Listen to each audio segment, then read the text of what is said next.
Comment réaliser une pause volume russe en 5 minutes? C'est parti. Là, on fait la préparation des films. Et je vais lancer le chronomètre et on verra déjà combien de temps on met sur la préparation de film.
Alors, voilà. Là, on vient de finir la première étape de la préparation de cils et on est à 6 minutes et 33 secondes.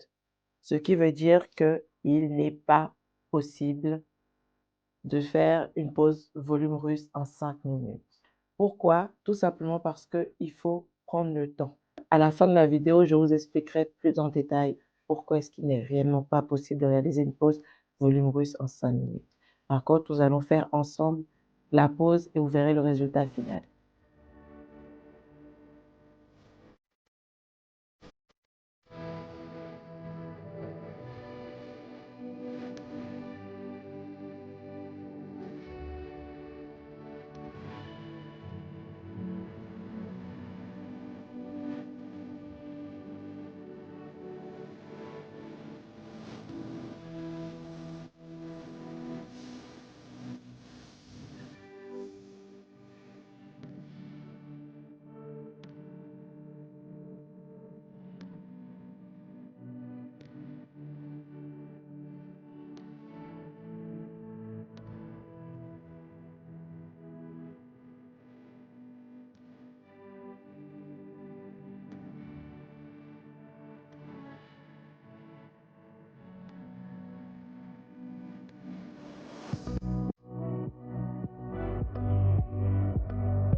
Voilà, on est arrivé à la fin de la pause. Vous l'aurez compris, il n'est pas possible de réaliser une pause volume russe en 5 minutes. Rien que la préparation des extensions de cils, faut prendre déjà, en tout cas moi personnellement, me prend déjà plus de 6 minutes. Et si en plus, je rajoute le temps de pause, j'en ai minimum pour 2 heures pour une pause volume russe et 3-4 heures parfois pour une pause volume russe.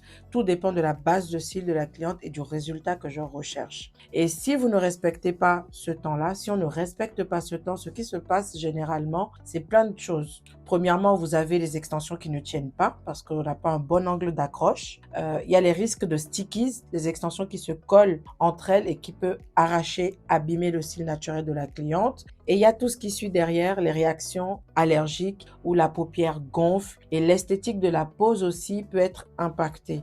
On voit de très vilains résultats parfois, qui sont parfois même choquants, des extensions qui sont tous collées ensemble, des poses qui se croisent, etc., etc. Et c'est vraiment pas joli. Donc voilà, si cette vidéo vous a plu, n'hésitez pas à liker, à vous abonner pour être informé des prochaines vidéos. À très vite.